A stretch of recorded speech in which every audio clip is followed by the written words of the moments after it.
founder of The Global Actor. This is the final episode of the Success series with Erica Spires. On the way to success in your acting career, you tend to deal with a multitude of feelings.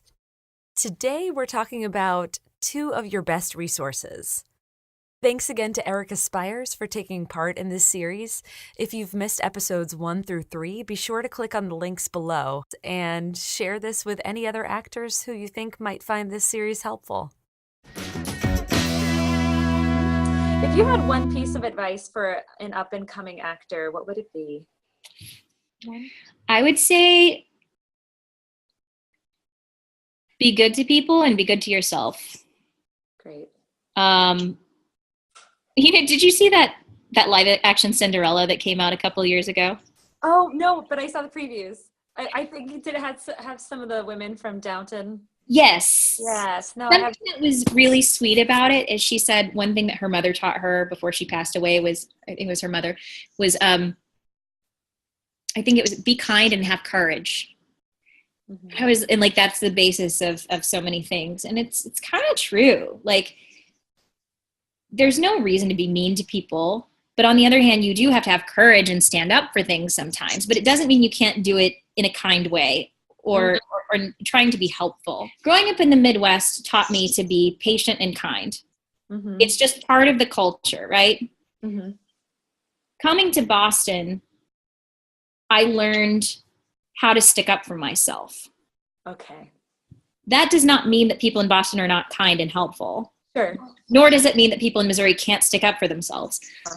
But generally I found that a lot of people from where I grew up aren't great at sticking up for themselves. We start to feel like we're less than oftentimes. And that's not serving you or anybody else. It's not making the world better. Mm-hmm. So in Boston, I learned, you learn to stick up for yourself and you learn to have self-worth and, value yourself. And that doesn't need to be a selfish thing. Mm-hmm. In fact, it's better off when we're giving to others. And that's, I guess, what I keep finding is it's really hard in this business. You're always trying to get up the ladder, right? And so that's kind of a mind game too, is like, how do I do that without taking advantage of people? Mm-hmm.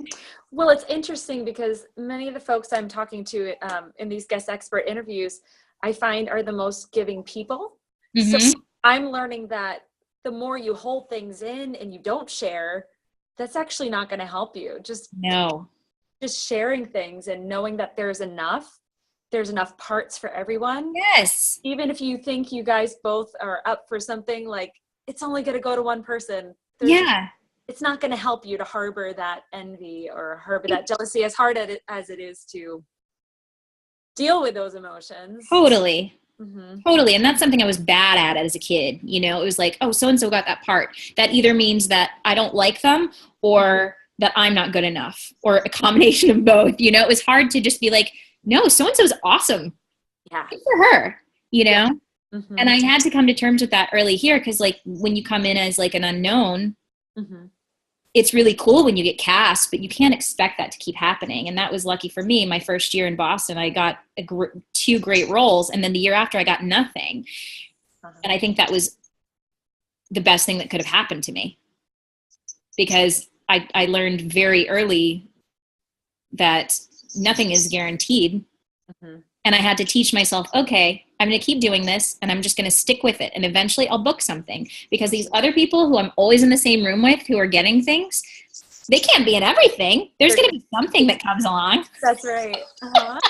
So it's better. It was better for me to be friends with those people and like reach out to them. And now I'm friends with those people and we work together. Yeah. It's just a better way to live. It's just happier for everybody.